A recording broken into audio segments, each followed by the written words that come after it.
So when you run out, when you're doing some sort of exercise and you run out of gas, it's basically lack of oxygen. I mean, there's more things going on, such as lactic acid buildup and so on, right? But you can think of it as you basically your body just does not know how to handle that much oxygen to be able to let you continue. And so you kind of shut down. So when you increase your VO2 max, you increase that capacity. Okay. So that's in short what VO2 max is. So the reason why it's a big measurement because when you go to the cardio, what is the doctor again? The cardiologist, they actually measure your V2 max. When they put you on the bike or on the treadmill and they put all that stuff on you, they're measuring your VO2 max, and it's kind of a basic measurement of what they consider your cardiovascular health. Okay, so if you can improve that, then you have better scores over there, and they consider those scores like a major marker of how good you are or how healthy you are. All right. So measuring aerobic fitness and endurance, support longevity, obviously, and recovery, because when you have better blood flow, you recover better and so on, right? Improves metabolic health associated with lower cardiovascular disease risk, which obviously makes sense, all right? Here's the guy hung up on the machine in the doctor. And I wanted to put this on there to give you guys some ideas of what essentially levels are, okay? So they say sedentary adults. The sedentary adults, like when I look at this number, I wonder what that really means, because somebody that sits all the time does not score that high. So I don't really know what sedentary means on there. Like if you really sit on your butt, you don't get those scores. So sedentary must mean someone that moves quite a bit, but not necessarily works out hard or something like that. I don't know. But this is something that I forgot. I got it off a website that basically talks about all this stuff.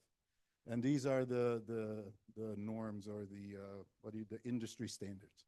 Okay. Um, it works when I point this way. No. Okay. So I've been used to doing this, and then it moves, and now I want to press twice because then I skip forward. So this is Dexafit. You guys remember Dexafit? They were at Radfest. So I pulled this off their website because this gives you kind of a little bit more of an overall idea. If you want, take a picture of this slide, because I think this is pretty good information. You don't have to, obviously, but if you like it, it's a good idea to have a kind of a general sense. If you measure your VO2 max, it's a good chart to refer back to and to kind of see where you fall and then see where you may want to be, okay? One thing that I think was interesting is you have the highest scoring female, the highest scoring male, and then a sled dog, more than double. That's pretty cool, huh? Sled dog over here, husky, 240. So their cardiovascular capacity is quite a lot more than ours. So the highest scoring athlete in the world is 97.5, and I'm assuming just the average dog is 240. Like, that's pretty amazing. So they put that on there. I thought it was a fun fact. So, all right, moving on.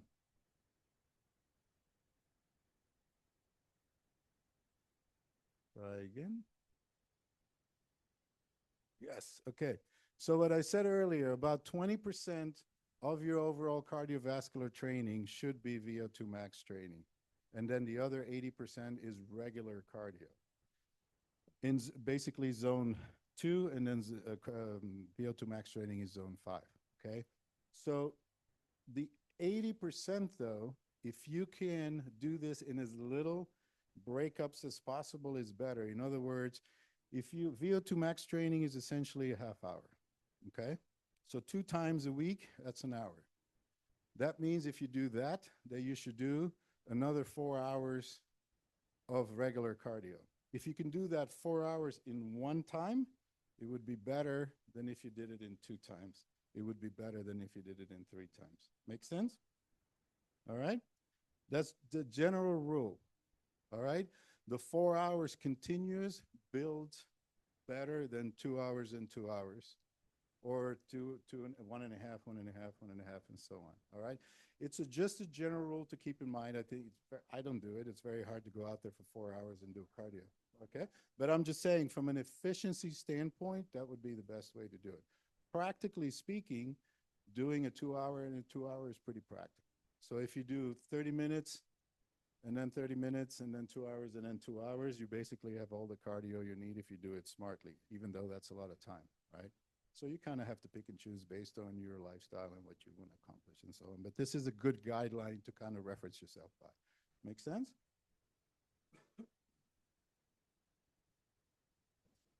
So this is just an example of what zone 2 is. So the other 80% of your training is zone 2, and that's that cardio that pretty much we all are used to doing, you know? The conversational, like when you're at it, you ought to be able to carry on a conversation, like that's kind of the level. And obviously, if you're hooked up to a heart rate monitor, you can kind of look at the percentages and look at your heart rate and just be more precise about it. I don't think it's that important to be that precise about it. You kind of know, you kind of feel where you need to be. So that's zone 2. Okay. And then here is that same chart, but it had zone 5 covered up, and zone 5 would be VO2 max. So that's like 90% to 100%. Okay.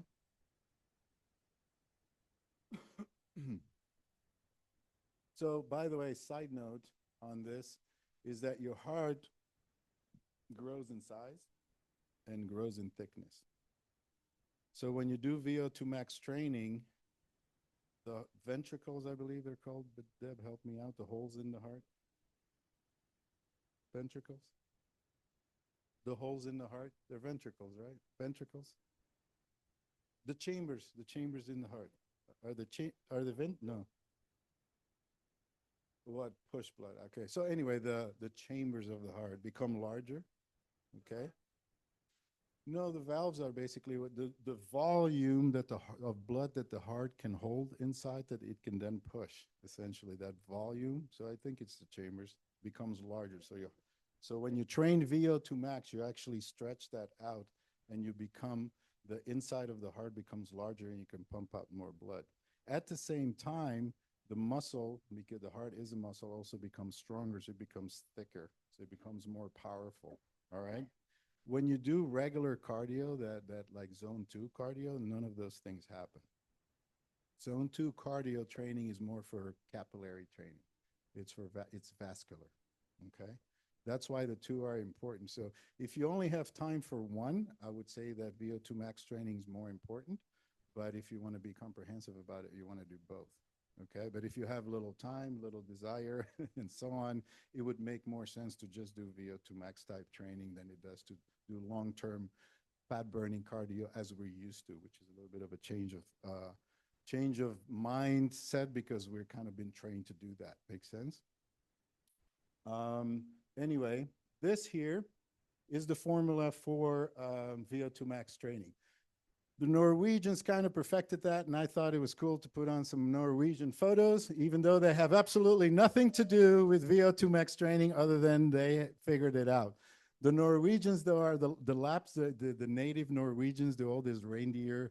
They have this reindeer culture because they're up there in the north. And so they do reindeer racing, and they have all these kind of cool adornments for the reindeer. So I thought it was cool to put a photo up on there with it. But anyway, VO2 max training, the protocol is 4 minutes of activity, okay? And we'll see more in the following slides. 4 minutes of activity, followed by 3 minutes of rest, repeated 4 times. Okay, that's the protocol that has been researched the most and that has produced most results. There is many variations of this, but this is the one that everybody points to as being the best. Okay, variations is just variations of time. Makes sense? So if you look at the time that it takes of 4 minutes and 3 minutes, that's one cycle, that's 7 minutes, and we repeat that 4 times, that's 28 minutes. So your VO2 max training takes 28 minutes. You do that 2 times a week. That's it. Okay? That's pretty amazing from an efficiency standpoint. Okay? Ideally behind a reindeer in the snow. So, so I'm getting to that. And it doesn't matter. It doesn't matter. Okay? It doesn't matter. So here's the thing. The 4 minutes on has to be 100%.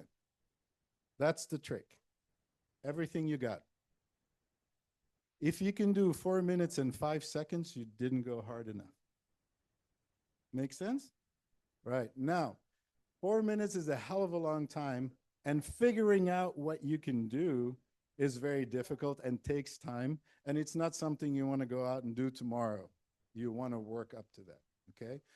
Most people, unless most people that haven't been working on this or have worked at this level, cannot do this and should not do this.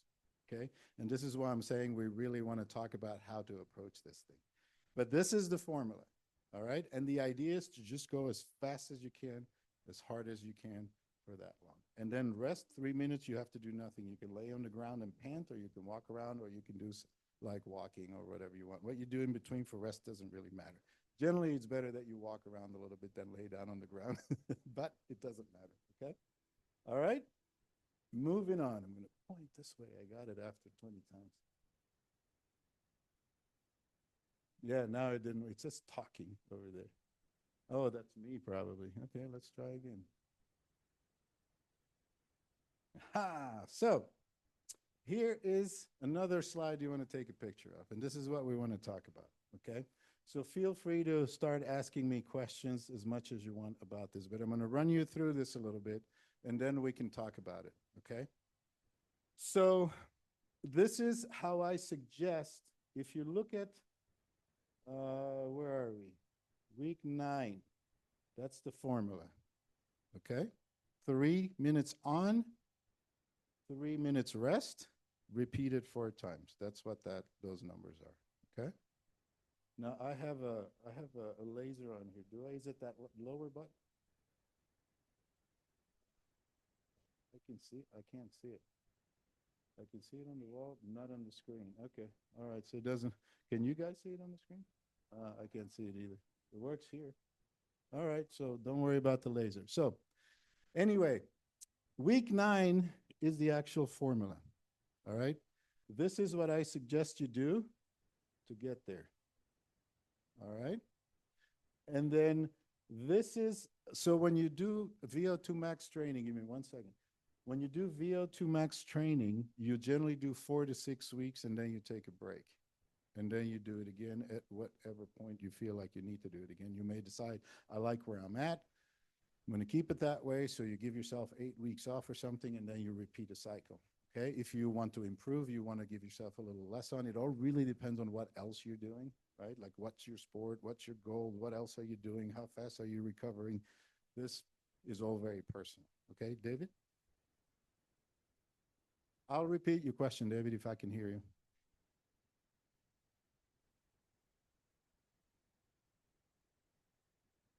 Correct. I don't need to repeat what you just said, but just to answer the question. The first number is your minutes of activity. This is what you're doing, okay? The second number is your rest. And then the last number is the amount of times you repeat the first two. Make sense? So it's 4 minutes on, 4 minutes rest, repeat 4 times, okay? Same here, 1 minute on, 1 minute off, repeat 16 times, okay? So the way we're starting is, instead of going to 4 minutes, which is a hell of a long time, we're going to 1 minute and a minute rest. But what you try to do with all of it is to do about 30 minutes, because that's the length it takes. I mean, the other one is 8 minutes. This is 32 minutes, right? But give or take, same thing. I just kind of try to structure it to where it's give or take the same. But what you're doing is you're basically starting out a lot easier. All right. So you want to do this at whatever pace and rate you feel you can, but it has to be challenging. But you will learn as you go, right? So you say, let's say you do the treadmill. We're going to talk in a little bit about what we can do, okay? But let's assume you're doing the treadmill. So you're going to put the treadmill at a certain elevation. I don't recommend running flat on a treadmill. If you do a treadmill, put it at least at like elevation 4. It's kind of like elevation too, is give or take what it is running on the ground, because a treadmill spins. So when your foot touches it, it actually throws you back. So it's a lot easier to run on a treadmill flat than it is on the ground flat. In order to make up for that, you put it at 2 incline, and now it's kind of equivalent to. I like 3 or 4 because it's more muscular. So the higher you go, the more muscular you run, the more muscle you engage. Generally, the more muscle you engage, the better the workout and the healthier on your system. Okay, because it's less bouncy and more absorbing muscle mass, right? It's also harder, and for this purpose, that's good. Okay, but if you want to cover distance, for example, you're not going to go as far if you go uphill. Makes sense? So, but let's assume you're doing a treadmill. Let's say you put it at 6 miles an hour, and you do a minute rest, minute rest, and you get through this whole thing. You could do it very easily, right? Then next workout that week, put it at 6.5 and try that, right? Let's assume the opposite. Let's say you put it at 6 and you only get to the 6th set and you have to slow it down. So then slow it down to where you can finish, but then the next time start slower and figure out your rhythm. So you figure out what you can do as long as you finish it, right? Once you got that rhythm, the way you want to progress through this, remember it says here, repeat it each workout twice a week. So you do this twice, that twice, that twice, right? So you do this, let's say it's 6, let's say you're successful. You try to go a little longer, a little faster the second time. And then you try to carry over, let's assume that you're successful at that second time. Let's say that you just went up to 6.5. and that you finished it barely, but you did, then you want to try to go to week 2 at the same speed. But now we're going 30 seconds longer. That's something you already completed here, but we're going 30 seconds longer. Okay? That's the concept behind all this. And you just try to carry that through the whole thing. Okay? Then when you get to here, you're no longer changing any times. All of this is gone. So you're always sticking with these numbers. And you just try to do in this one a little more than you did there. You try to do here a little bit more. That's what the pluses are for. This is that plus, right? And this is plus that, and so on. So you're trying to stick with the same formula. You're just trying to up the ante. How much? Whatever you think you could do, a little bit more than last time. And you're going to get stuck there, right? And it also, when you work at those levels, depends a lot on the day too. You may be very good today, and then Thursday, you were successful at completing this. On Monday and on Thursday, you're not going to be able to do what you did on Monday because you didn't sleep well, because, so when you work at these levels, any change that happens in your life, eating badly the day before, sleeping not well, being stressed out, whatever, it will all reflect right there. You will see immediately your performance going up and down. You rest well, sleep well, feel good, boom. Opposite, boom, it happens. It shows up right away just because you're working on that edge. Okay? All right? So far, so good? All right. Pointing at your head, Scott. So it worked faster than the others. So this is some of the things that you can do as activities. And this is the thing.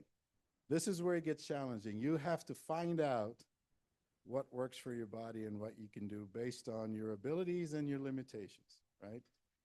I put this guy on here because he only has a leg, right? He has a prosthetic, obviously. He's standing there, but he's using his arms to accomplish it. So, for example, if you have knee issues and you can't run or you can't bike, or if you have shoulder issues, you can do the bottom. If you have knee issues or hip issues, you can do the top. If you don't have no issues, you could do both. And I would recommend as many movements as possible, right? Better to do more movements than to do one. The quintessential piece of equipment to use would be an assault bike. That's my favorite. And that's because you use the top and the bottom of the body at the same time. And so you use the maximum amount of muscle mass pretty much of all these activities, okay? So when you can engage more muscle, you need more oxygen, heart rate goes up faster, you can work harder, and it's divided, the workload is divided over more muscles on your body. Does that make sense? Now, you obviously have to have access to this. All right, but if you do have access to this, I would make this a center point. I would make it more a priority over a treadmill or over a rower or over a recumbent bike, which is kind of the normal things people do. I would grab this, okay?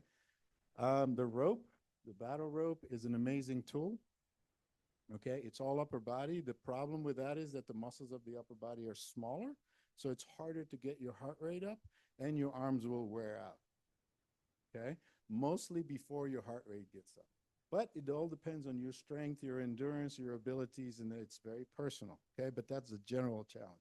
What I like to do is go back and forth.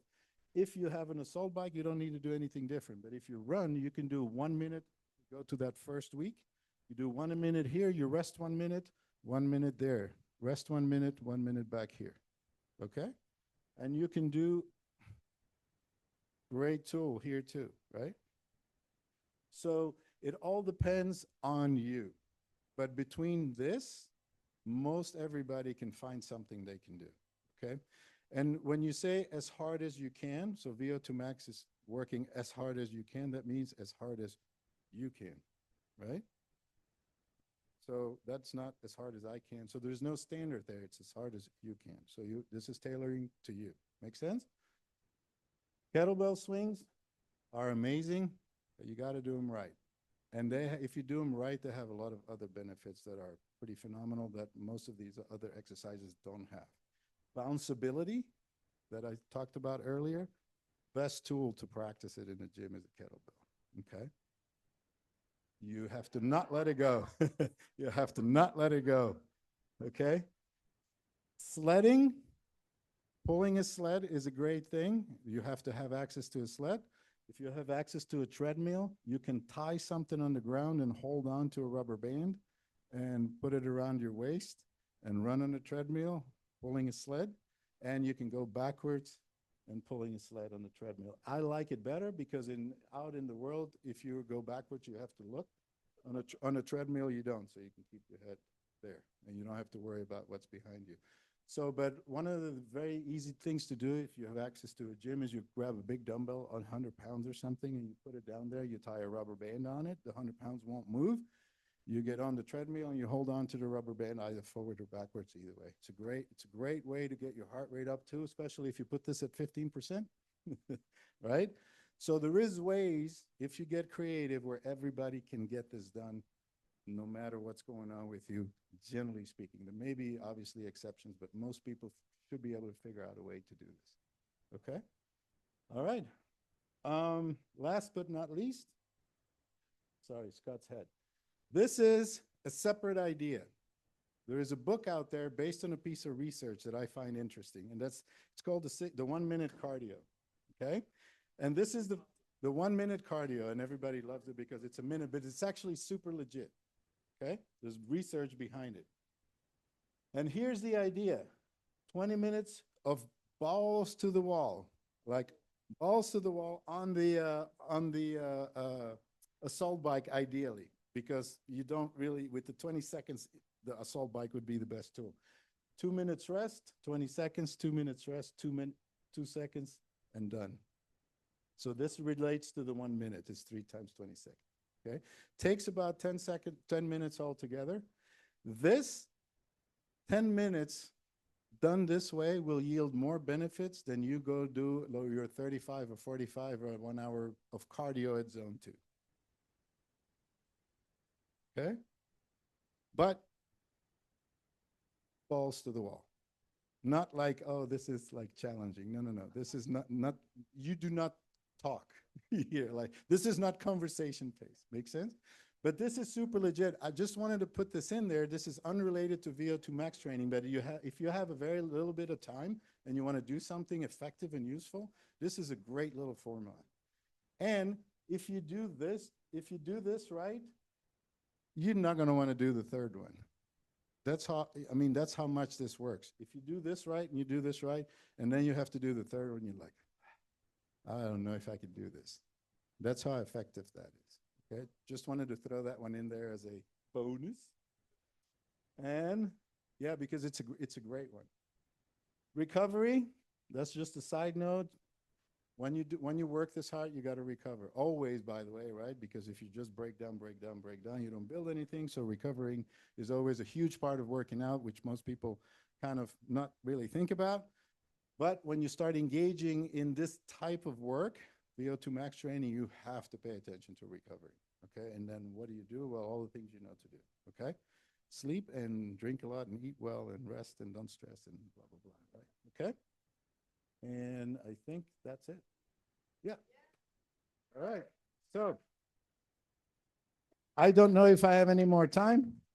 And I don't know if you have more questions, but if Hello. you do I have Yes. more time, Suzanne?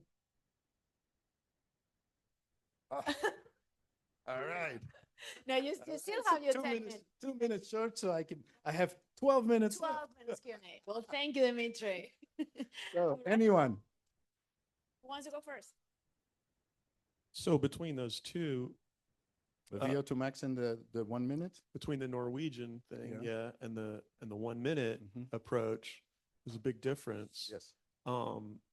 But you said the one was by far the better one, or are you saying they're both pretty good? Okay, okay. Didn't know that was confusing, but thank you for clarifying.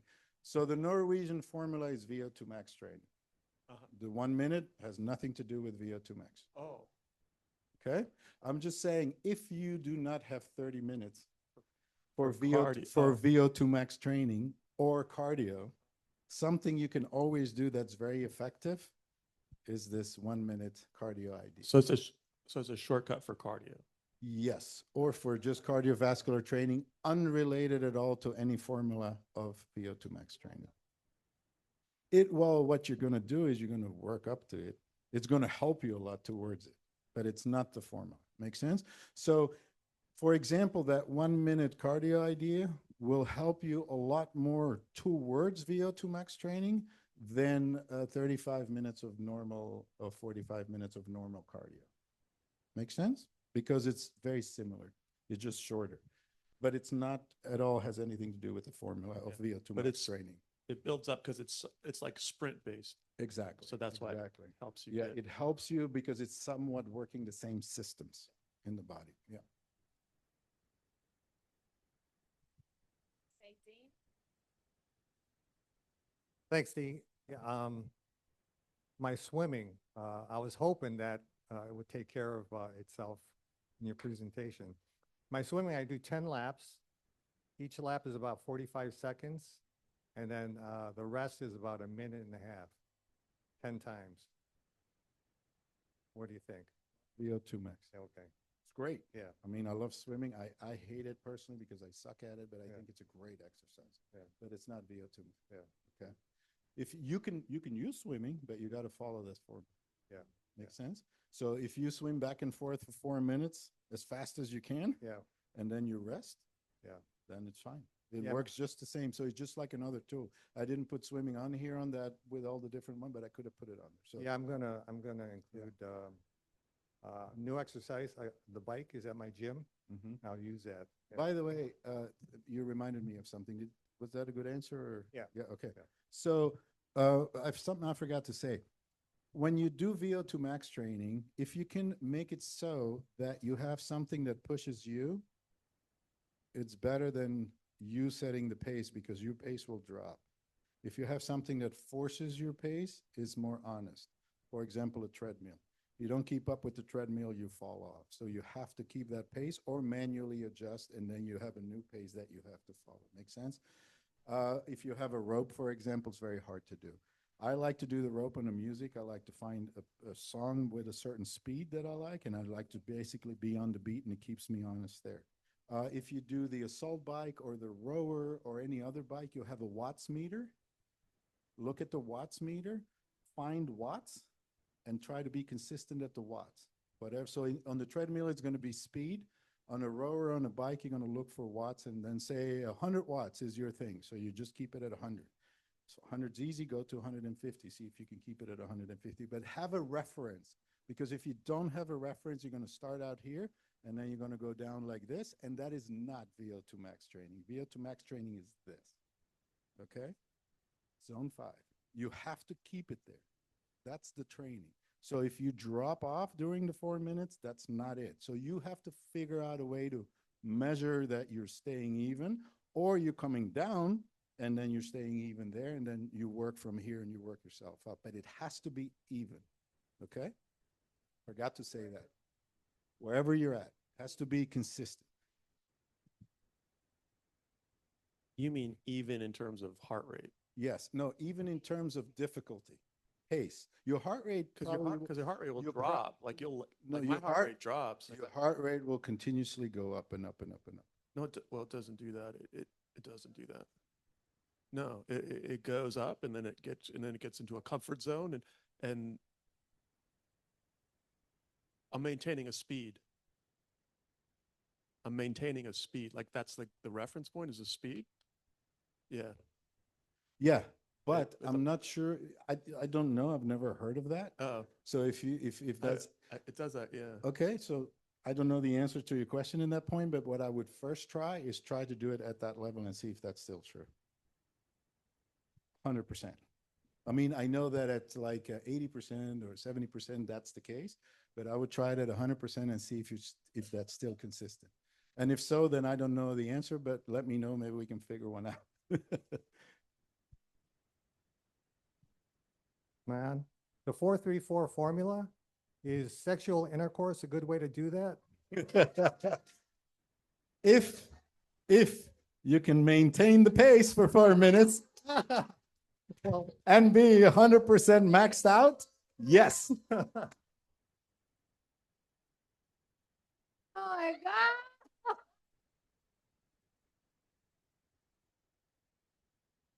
Well, um, this system has to change my old routine because I have five classes, different classes every day, which I'm doing it until my heart is here because I do the best weight, the best pace according to music. Like if I take bar of 25 pounds and I did 5 minutes squash and the other one, like changing the legs and going down all the time. My heart is here, but I don't stop. And then 10 seconds, 15 seconds until I do the other thing. It's a little bit rest. And your question is? And my question is, yeah, if I do that, how can I do that every day? You can't. So what should I do? I want a good advice. So I think what you're already doing may qualify a little bit as the other 80%. The what? The other 80% of cardio you got to do, right? Remember, 20% is VO2 max training, 80% is regular cardio. Yeah. So I would add the 20% of VO2 max training, reduce what you're doing by 20%, and continue for the other 80% doing what you're doing. So Yeah, but she's doing classes, so she doesn't have that option, but that would be ideal. and the classes is the pace. You How cannot long? stop. Yeah, I mean, the answer is if it doesn't adhere to that formula, you're not doing to VO2 max training, right? It's that simple. That's the answer. But if you're asking me how to incorporate VO2 max training, I would say reduce your classes by 20% and add 20% of VO2 So max training. to give up one class or two classes. I don't know what you're I doing. don't know. Like it's 1 hour I do not class. know the answer to that question. Okay, so it's possible. But I know that my heart is bigger than it was 7 years ago and thicker. I checked it when I checked my heart. And the capacity is amazing. As I never was, even as a young girl, I never had that. So I think that this is compensating me. How do you say? I mean, it's still cardio. I'm sure you're working Yeah, your heart in a great way, but it's not the same. Okay, so It's not. If you're asking me if it's good, no, it's not. so it make me better. This will make you better. Oh, okay, thank you. Yeah, absolutely. Let's take Ilana in the back. So, questions, good yeah, these are questions. very good questions. And remember what Dimitri said in the beginning. About taking it easy. I personally would not recommend anybody, including Dean, that's in really good shape, to do this by yourself in the beginning, okay? Because it's like high level. So the way you can know if you're in zone 5, the only way you can know is not by how hard you feel it is. For instance, Joe has this freaking amazing heart. He pushes in his bike rides. He's like huffing and puffing, and he's in zone 2, 3. That's why he's asking questions now, because he wants to understand how to get to zone 5. He has not achieved it yet. He's going to Here- figure it out. Here's a little bit of feedback on that point. So first of all, let me reiterate what Ilana just kind of said. It's like you have to really figure out how to get there. I gave you a little step-up formula, but this is different for everybody. But the step-up formula at times are good. You just have to see how hard you can do. You may pull muscles and also if you go too much, okay? I cannot answer that because I'm not doing it with you, so that's very personal, but you have to figure that out, reiterating her point, and that's very important. As far as Joe's situation, I would say if you're going as hard as you can go, I would say I don't really care where your heart's at, where your heart rate's at. So what zone, like ignore the zones, it doesn't matter. I would just go, So VO2 this is max. what I got. Yeah, this is what I got. Okay. And if my heart rate is down there, no problem. I really would just go by that feel more than even hooking myself up. Hooking yourself up becomes very scientific and you have data and you can play with shit, but it's really not that important. It's like if you go by however much you can do, that's a great baseline. I mean, that's a great guideline, sorry. So VO2 max isn't being in zone 5? Well, yes, it is, but Okay, you but have to you're be able to saying- get there. Right. So you're saying the best way in the beginning is like, Mhm. if you feel it's enough, it's enough. Mhm. Okay. But zone 5 is different for everybody, right? I mean, it says Yes. 90 to 100%. Yeah, zone 5, My like for someone 100% that's is 60, different. yeah. Yeah. Well, it's 175. Like I know my zone 5 Yeah. because I use my Whoop all the time. Mhm. So let's say for Dean, if he did 4 minutes on at the pool Mhm. as hard as he could, Mhm. and then 3 minutes active rest, whatever that is, walking in the pool. And he was feeling intense, maybe he was in zone 5, maybe not. He doesn't know because he doesn't have a heart rate monitor. So really, I feel everybody should know. If you feel really intense in zone 3, you should know, oh, I feel really tired. And you should know that. I really recommend you know your heart. You understand your heart. So if he does that and he's in a high zone 5, or that's a really good VO2 max and he does that 4 Yeah. times. That's great. Well, no, 2 times VO2 max training. No, 4 twice. times in that time, then twice a week, you said, right? He Oh, does yeah, that, yeah, yeah, yeah, yeah, yes, yeah. then Correct, twice a week. correct. Yeah, okay. yeah. So I personally would say to take a lot of the scientific part kind of out of it, because here's what's going to happen. If you're going to attempt this, okay, unscientifically, you're going to be doing more precise and better quality work than what you're doing now if you haven't done this. No matter where you're at, makes sense? Even if you're in zone 4 for that long, it's probably something you're not doing now. So you're going to be better at it, right? Even if you're in zone 3, you always work in zone 2 and you do it in zone 3, you're going to get better at it. Okay. So I would really not overthink all that. What I would just simply do is stick to the formula, go as hard as you can. That's it. Let's take, okay, Yep. we have time only for 2 more questions. So let's take Jean here. And David.